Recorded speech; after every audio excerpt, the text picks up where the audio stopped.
The office was buzzing with its usual Monday energy. Fingers tapped keyboards, phones rang softly, and colleagues shared light laughter over coffee cups. The sleek, open-plan workspace in Austin, Texas, gave off an air of professionalism, but beneath the surface, not everyone felt at ease. Brian Daniels, a 34-year-old black employee with an impeccable work ethic and a quiet determination, sat at his desk, mentally preparing for the day ahead. His crisp navy suit and polished shoes reflected the pride he took in his job. But today, there was an edge to his focus. Something wasn't right, and deep down he could feel it. Brian had worked at Bexley and Conway for 5 years. To him, it was more than a job. It was a symbol of breaking barriers. His family's values had always been rooted in hard work and perseverance, and Brian carried those principles with him every day. But lately, his workplace had begun to feel less like an opportunity and more like a battlefield. The tension between him and his manager, Annette Sullivan, had been simmering for months. Annette, known for her sharp demeanor and no-nonsense leadership style, was admired by some as a driven professional. To Brian, however, she represented something far less admirable, a constant source of hostility and disrespect. It started subtly, dismissive tones during meetings, signed remarks that felt personal, and a tendency to overlook Brian's contributions while taking credit for his ideas. Over time, these slights grew sharper and more public, cutting into his confidence and casting a shadow over his efforts. Yet he endured, choosing his battles carefully. Confrontation had never been his style. He believed in proving his worth through action and results. But today, he couldn't shake the feeling that something was about to push him over the edge. As the morning unfolded, Brian's suspicions proved correct. His big presentation, one he had spent weeks perfecting, was tampered with. The detailed slides he crafted with care had been stripped of their depth and replaced with generic bullet points. At the bottom of the altered document, Annette's initials stood glaringly in bold. A wave of frustration surged through Brian as he stared at the screen. This wasn't the first time Annette had interfered with his work, but this was different. She hadn't just undermined his efforts, she had hijacked them entirely. Before Brian could process his anger, Annette appeared by his desk. Her arms were crossed, and her lips curved into a smug smile that only fueled his frustration. "Good morning, Brian," she said, her voice cutting through the air like ice.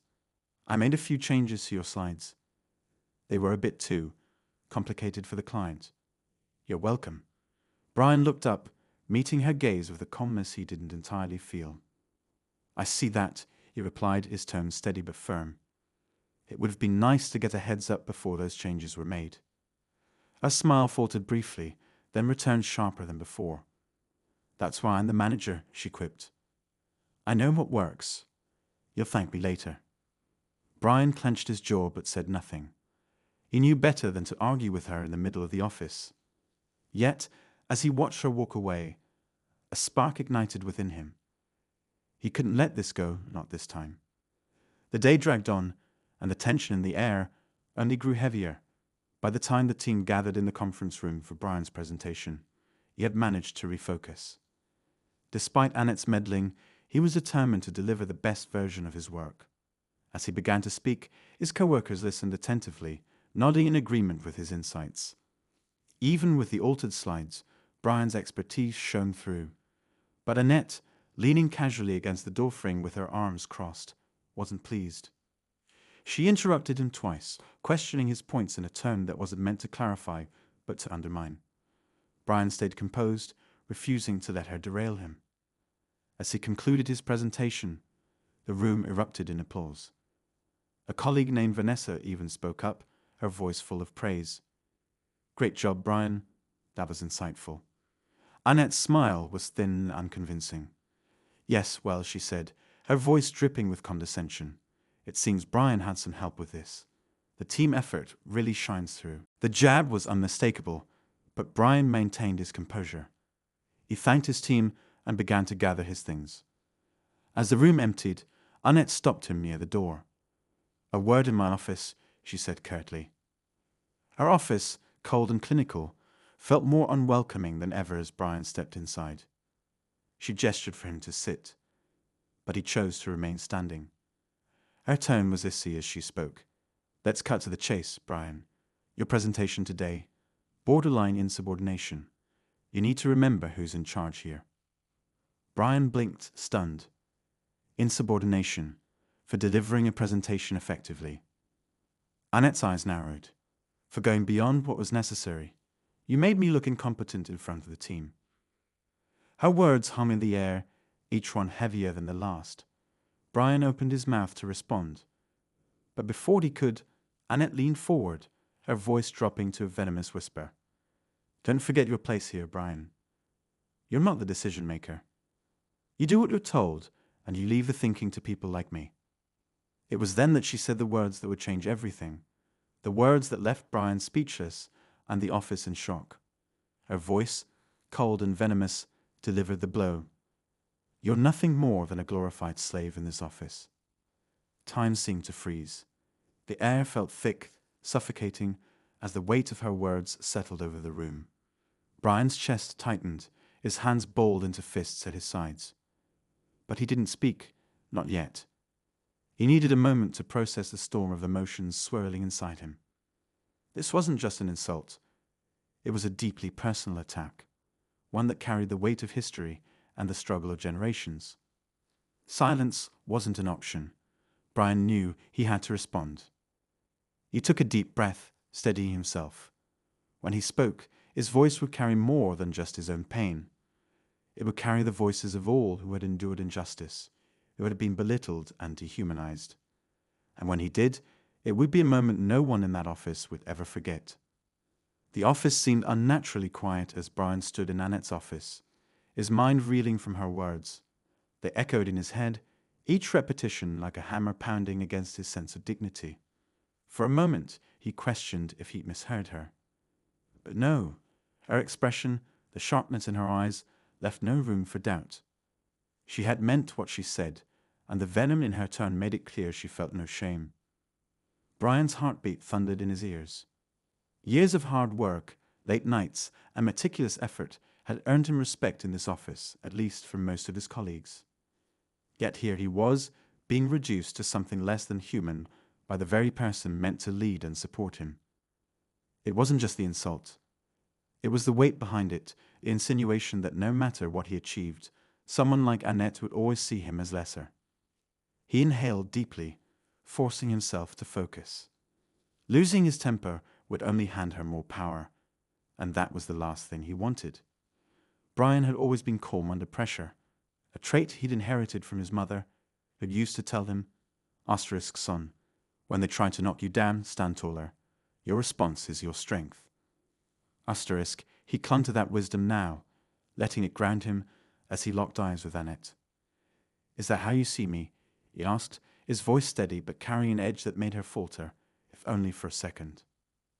Annette leaned back in her chair, crossing her arms defensively. "Don't twist my words, Brian," she said, though her tone was less confident now. "I'm just saying you need to understand the hierarchy here. You don't get to make decisions that affect the team without my approval." Brian wanted to laugh at the absurdity of her deflection, but he kept his expression neutral. He had no interest in playing her game, not after what she'd just said. Instead, he gave her a small nod, his silence a deliberate move. Let her sit with her words, he thought. Let her wonder what he would do next. As he walked out of her office, the tension in his shoulders didn't ease. The rest of the office felt like a different world. A buzzing hive of activity that seemed oblivious to the storm raging inside him. Colleagues glanced up as he passed, their smiles friendly, their eyes curious. Brian wondered how many of them had experienced moments like this. Moments when their worth had been questioned, not because of their work, but because of who they were. Vanessa, the colleague who had praised his presentation earlier, caught his eye. Her desk was just a few steps away, and her warm smile felt like a lifeline in that moment. "Hey, Brian," she said softly. "You okay?" He looked pretty tense coming out of Annette's office. He hesitated, unsure how much to share. Vanessa was one of the few people at Bexley and Com who had always treated him with genuine kindness. But even with her, he wasn't sure how to voice what had just happened. "I'm fine," he said after a moment, though his voice lacked conviction. "Just a tough conversation, that's all." Vanessa tilted her head, studying him. "You sure? You don't look fine."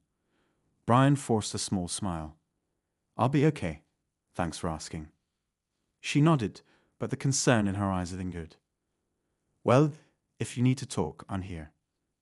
As he returned to his desk, Brian felt a flicker of gratitude for her words, but he also knew this wasn't something he could brush off with a quick conversation. Annette's behavior had crossed a line, one he couldn't ignore. The rest of the day dragged on, every email and task feeling like a distraction from the storm in his mind. He replayed the moment in her office over and over, analyzing her words, her tone, the way she'd seemed so unbothered by what she'd said. It wasn't just about him, he realized. If she felt comfortable speaking to him that way, who else had she treated like this? How many others had she belittled, dismissed, or insulted? Brian's thoughts drifted to the company's diversity and inclusion policies, the ones HR was always so proud to highlight during training sessions. They talked about fostering a supportive and respectful workplace, but moments like this made those promises feel hollow. Annette's words weren't just unprofessional, they were a violation of everything the company claimed to stand for. By the time the clock hit 5, Brian had made up his mind. He wouldn't let this slide. Not this time. He gathered his things and headed for the elevator, his steps purposeful. The ride down to the lobby was quiet, and as the doors opened, he was greeted by the cool evening air. He walked to his car, his thoughts racing. What would his next move be? HR? Legal action? A conversation with someone higher up? As he drove home, memories from his childhood surfaced unbidden. He thought about his father, a proud man who had worked tirelessly as a mechanic to provide for their family.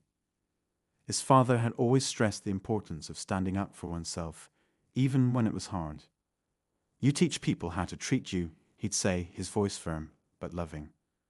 "Don't let anyone take your dignity." Those words resonated deeply with Brian now. He parked his car outside his modest townhouse and sat there for a moment, staring at the steering wheel. He thought about his younger brother, Marcus, who looked up to him like a hero. How could he face Marcus if he didn't take a stand? How could he look himself in the mirror if he let Annette's words define him? As he stepped inside, the familiar warmth of home eased some of the tension in his chest. He set his bag down and loosened his tie, letting out a slow breath. The evening stretched ahead of him, quiet and full of possibilities. But one thing was clear: he needed a plan. Sitting at his kitchen table, Brian opened his laptop and began typing. His fingers moved quickly, fueled by a mix of anger and determination. He drafted a detailed account of the incident with Annette, including specific quotes and the context surrounding her words. He also included examples of her previous behavior, painting a clear picture of the pattern he'd noticed over the months. When he finished, he saved the document and leaned back in his chair, staring at the screen. The next step was less clear. Should he send this to HR immediately? Or would it be better to consult with someone outside the company first? The thought of involving a lawyer crossed his mind, but he wasn't sure if he was ready for that step. As he sat there weighing his options, his phone buzzed on the table. He glanced at the screen and saw a message from Vanessa. "Hey, just wanted to check in. You seemed off earlier. Hope you're okay." Brian smiled faintly, touched by her concern. He typed back a quick reply. "Thanks for checking in. It's been a rough day, but I'll be okay." A response came almost immediately. "If you ever want to talk, I'm a good listener. And if it's about Annette, well, you're not alone." The last part of her message caught his attention. You're not alone, asterisk. What did she mean by that? Had Vanessa experienced something similar? Or was she referring to someone else? Brian stared at the message, his mind racing with questions. Vanessa's words opened a new door, a possibility he hadn't considered before. Maybe he wasn't the only one who had been on the receiving end of Annette's behavior. And if that was true, then this wasn't just his battle to fight. He typed back a cautious reply. Thanks, Vanessa. I appreciate it. Can I ask what you meant by you're not alone? Her response took a few minutes, but when it came, it was short and to the point. Let's talk tomorrow. I have a feeling we're on the same page. Brian's heart quickened as he read her message. This wasn't over, not by a long shot. And now he wasn't just fighting for himself. He was fighting for something bigger. The next morning, Brian arrived at the office earlier than usual. The air outside was crisp, and the quiet hum of the building felt like the calm before a storm. He walked to his desk with a fresh resolve, his mind still buzzing with Vanessa's cryptic message from the night before. She promised to talk, and he was eager to hear what she had to say. As he settled into his chair, he noticed Vanessa walking in, coffee in hand. She caught his eye and gave a small nod, her expression serious. A few moments later, she walked over to his desk, glancing around to ensure no one was within earshot. Let's grab a conference room, she whispered.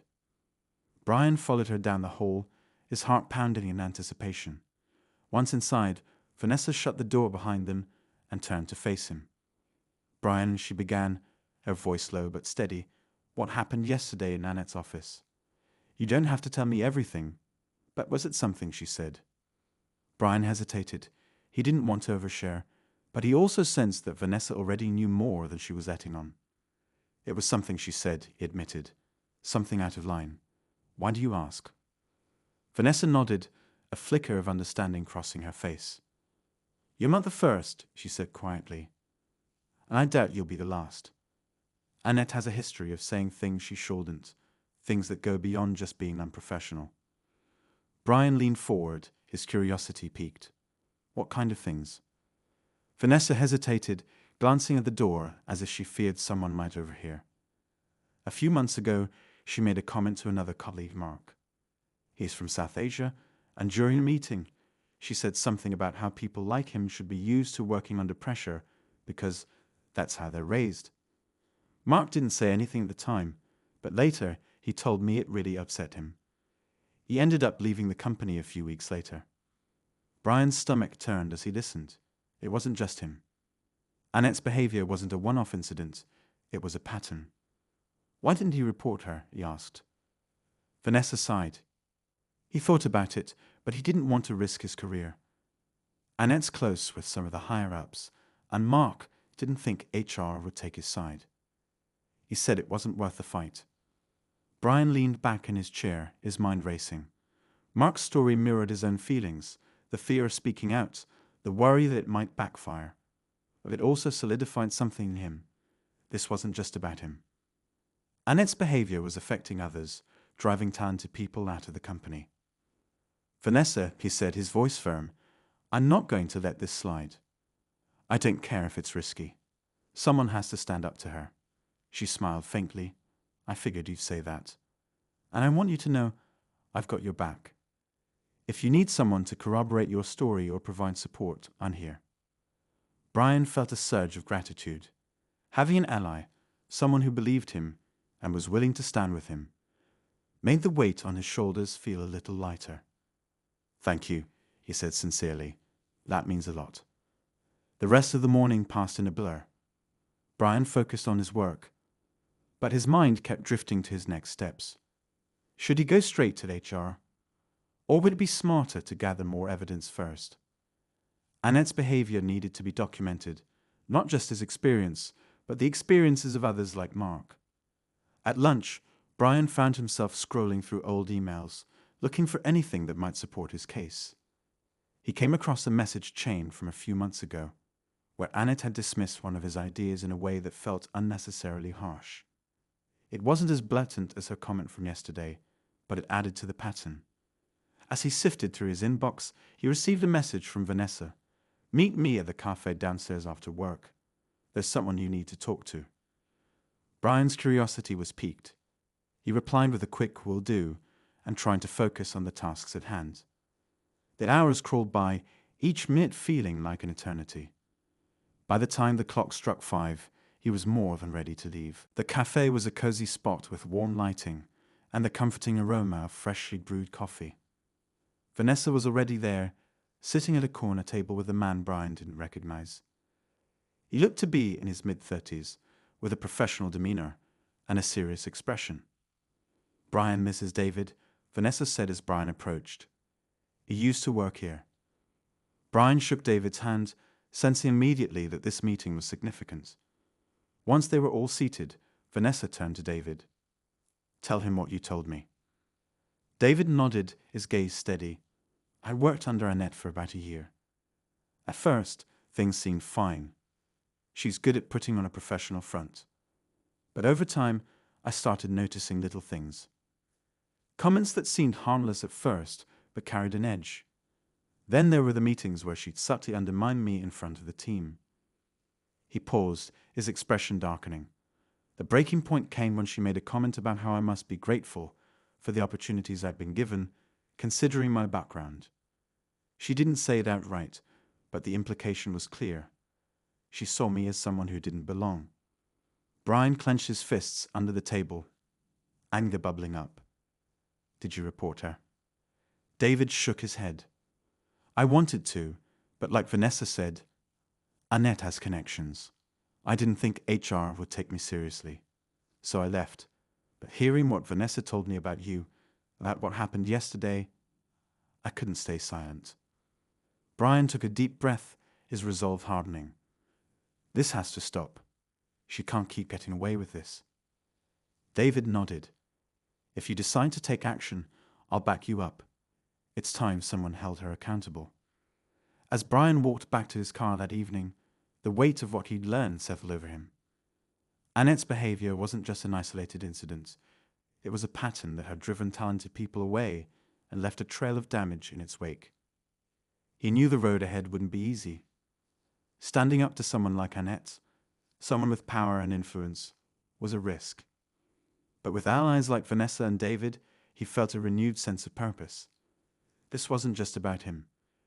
It was about creating a workplace where everyone could feel respected and valued. And for that, he was willing to fight. The following week at work felt like a powder keg, ready to explode. Brian moved through the office with a heightened awareness, every interaction with Annette now charged with tension. She seemed oblivious to the storm brewing beneath the surface, continuing her usual routine with the confidence of someone who believed they were untouchable.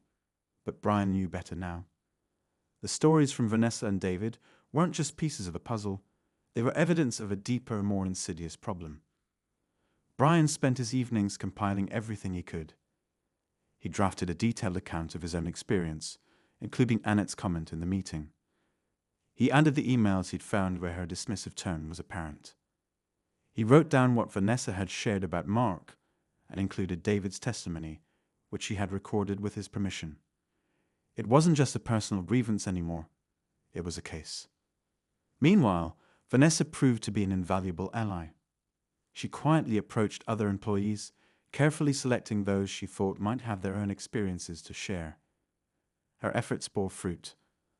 A woman from the marketing team confided that Annette had made an offhand remark about her accent during a presentation, and a junior developer shared that Annette had belittled his contributions in a way that felt personal rather than professional. Each news story added to the weight of their argument, but it also deepened the gravity of what they were up against.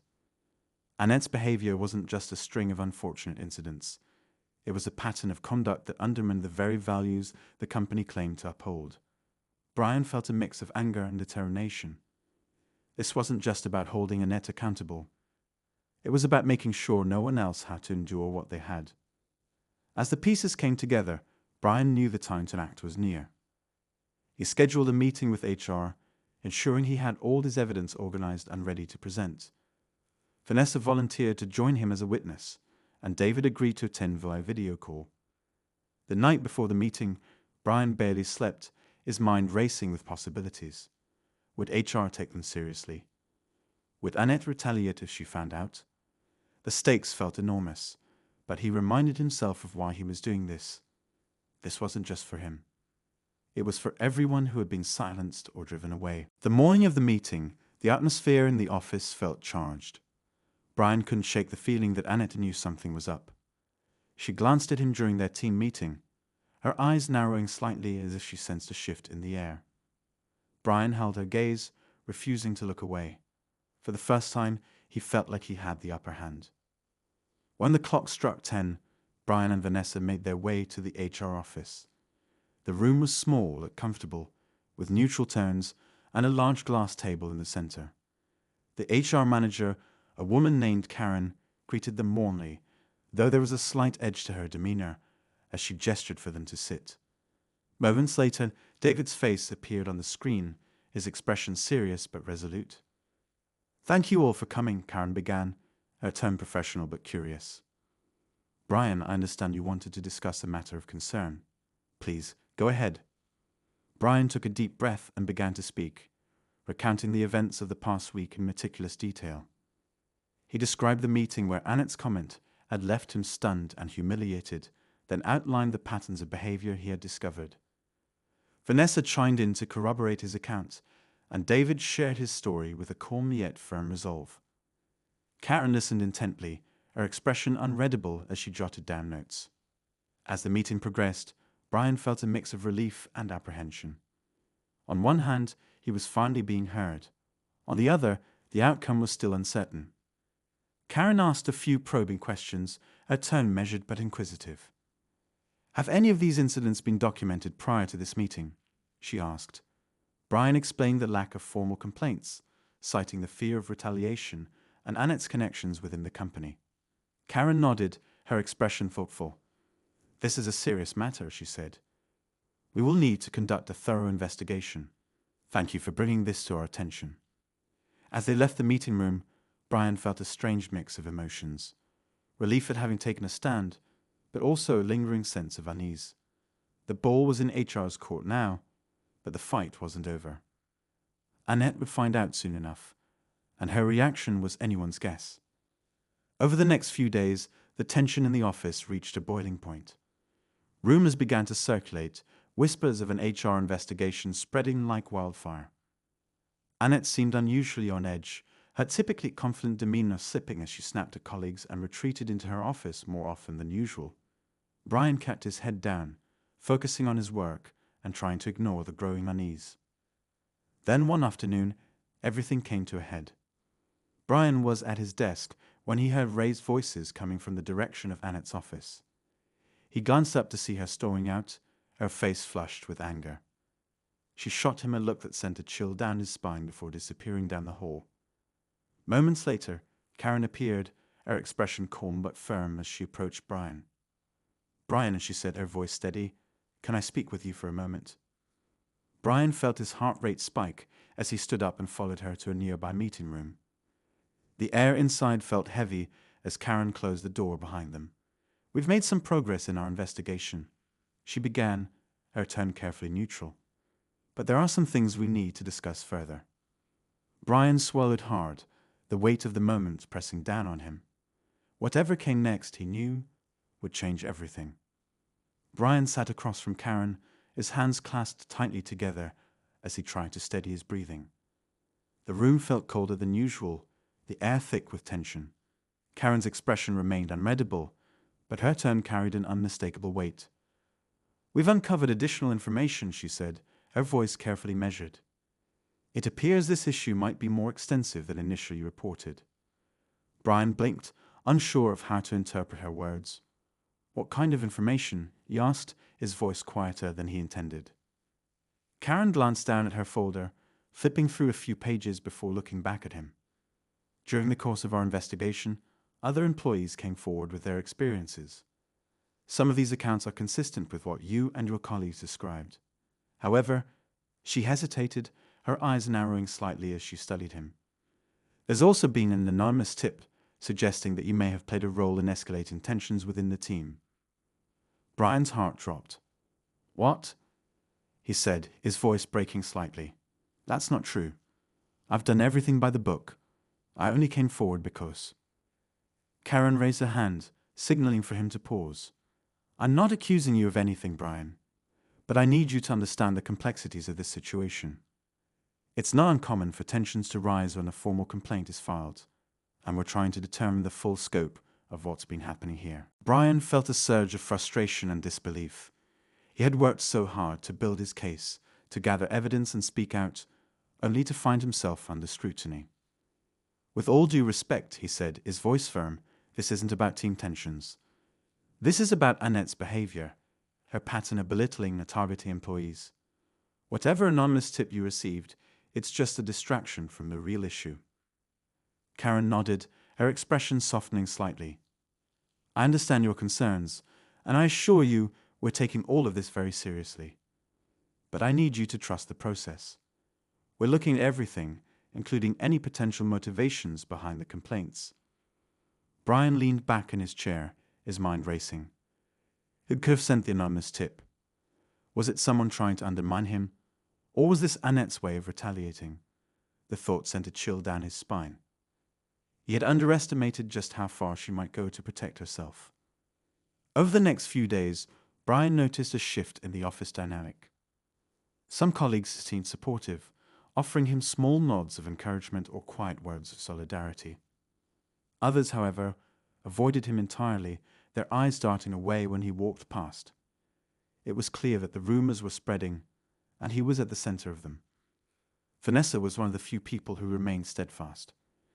"This is a classic tactic," she said one afternoon as they grabbed coffee in the break room. "Make the whistleblower look like the problem so they can deflect attention from the real issue. Don't let them rattle you, Brian." Her words were comforting, but they didn't ease the growing sense of unease that gnawed at him. He couldn't shake the feeling that someone was working behind the scenes to discredit him. And then, just when he thought things couldn't get more complicated, the second twist came. It happened late one evening, long after most of the office had emptied out. Brian was at his desk, sifting through emails, when a message from an unknown sender popped into his inbox. The subject line read, "*urgent, you need to see this." His finger hovered over the mouse, a part of him hesitant to open it. But curiosity won out, and he clicked. The email contained a single attachment, a series of scanned documents that made his stomach churn. They were records of internal communications involving Annette. But they didn't just detail her interactions with employees. They hinted at something much bigger, the possibility that Annette had been manipulating company resources for personal gain. There were expense reports with suspicious discrepancies, approvals for projects that seemed to benefit her connections outside of work, and even hints of favoritism in hiring practices. Brian's mind reeled as he scrolled through the documents. If these were legitimate, they painted a picture of not just a toxic manager, but someone who might be engaging in unethical, if not illegal, activities. But where had these documents come from? And why had they been sent to him? He glanced around the empty office, the silence suddenly feeling oppressive. Whoever had sent the email clearly wanted him to have this information, but why? Was this a genuine attempt to help, or was it another ploy to drag him deeper into the mess? The sound of footsteps jolted him from his thoughts. He quickly closed the email and turned to see Annette standing a few feet away, her arms crossed and her expression icy. "Burning the midnight oil?" she asked, her tone dripping with sarcasm. Brian forced a neutral expression. "Just catching up on some work," he replied. Annette studied him for a moment, her eyes narrowing. "You know, Brian," she said, her voice lowering, "you've been causing quite a stir lately. I hope you're prepared for the consequences of stirring the pot." Her words sent a shiver down his spine, but he refused to let her see his fear. "I'm just doing what I think is right," he said, his tone steady. Annette smirked, leaning in slightly. "Right or wrong doesn't matter when you're up against someone like me. You'd do well to remember that." With that, she turned and walked away, leaving Brian alone in the dimly lit office. His hands shook as he reopened the email, staring at the documents as if they might provide him with answers. The stakes had just been raised, and the fight was far from over. The next morning, Brian walked into the office with a sense of purpose he hadn't felt in weeks. The email from the unknown sender had given him something he desperately needed: leverage. He couldn't confront Annette directly, not without solid proof that the documents were legitimate. But he had a plan, one that could turn the tides in his favor. The HR meeting was scheduled for noon, and the atmosphere in the office felt heavier than usual. Brian noticed the way his colleagues whispered in clusters, their glances darting toward him, as if they knew something big was about to happen. Vanessa caught his eye and gave him an encouraging nod, her presence a small but vital source of support. When the time came, Brian entered the conference room, his heart pounding in his chest. Annette was already there, sitting at the head of the table with her usual air of authority. Karen and a few other HR representatives sat across from her, their expressions neutral but alert. Brian took a seat near the middle, his hands clasped tightly together as he waited for the meeting to begin. Karen opened with a brief overview of the investigation, her tone professional but firm. "We've reviewed the complaints and conducted interviews with several employees," she said, glancing around the room. "This meeting is an opportunity to address some of the findings and hear from all parties involved." Annette leaned back in her chair, a smug smile playing on her lips. "I'm glad we're finally addressing this," she said, her tone dripping with insincerity. "There's been a lot of misinformation circulating, and I think it's time we set the record straight."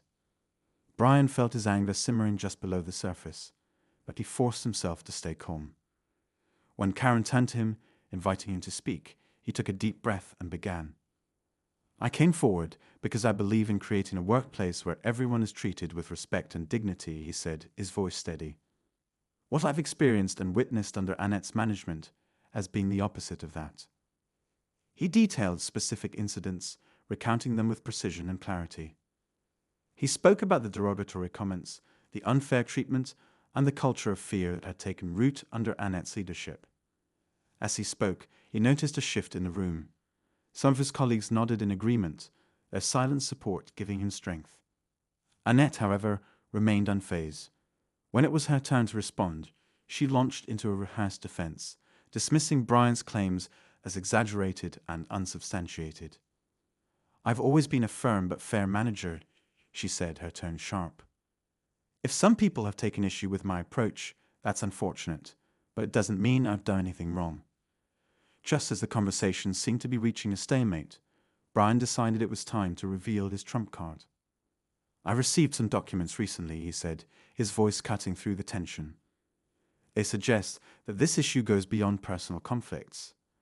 They point to possible misuse of company resources and unethical practices." Annette's smug expression faltered for the first time. "What are you talking about?" she demanded, her voice rising. Karen leaned forward, her interest piqued. "Do you have these documents with you?" Brian nodded and handed over printed copies of the email attachments. "I can't vouch for their authenticity," he said carefully, "but if they're legitimate, they raise serious concerns." Karen and the other HR representatives examined the documents, their expressions growing more serious with each passing moment. Annette's face had gone pale, her confident demeanor replaced by visible unease. "This is absurd," she said, her voice trembling slightly. "These so-called documents are obviously fake. Someone's trying to sabotage me." Karen raised a hand to silence her. "We'll need to verify these documents, but if they're accurate, this is a serious matter. Annette, you'll be placed on administrative leave effective immediately while we investigate further." The room fell silent, the weight of Karen's words hanging in the air. Annette opened her mouth to protest, but no sound came out. She looked around the table, her gaze landing on Brian with a mixture of anger and disbelief. Without another word, she stood and stormed out of the room, her heels clicking loudly against the floor. For a moment, Brian felt a sense of relief. The battle was over, or so he thought. As the meeting adjourned and he prepared to leave, Karen pulled him aside. "I need to ask," she said quietly, "do you know who sent you those documents?" Brian shook his head. "No, they came from an anonymous email address." Karen nodded thoughtfully. "We'll need to look into that as well. Whoever sent them may have more information." Later that evening, as Brian sat at home reflecting on the day's events, his phone buzzed with a new email notification. It was from the same anonymous sender. The subject line read, "Asterisk, you're welcome, but be careful." Asterisk, he opened the email, his pulse quickening as he read the single line of text. Asterisk, not everyone in this fight is who they seem to be. Asterisk. The message left him with more questions than answers. Who was behind the email? And what was their true motive? While he had won this battle, it was clear that the war was far from over.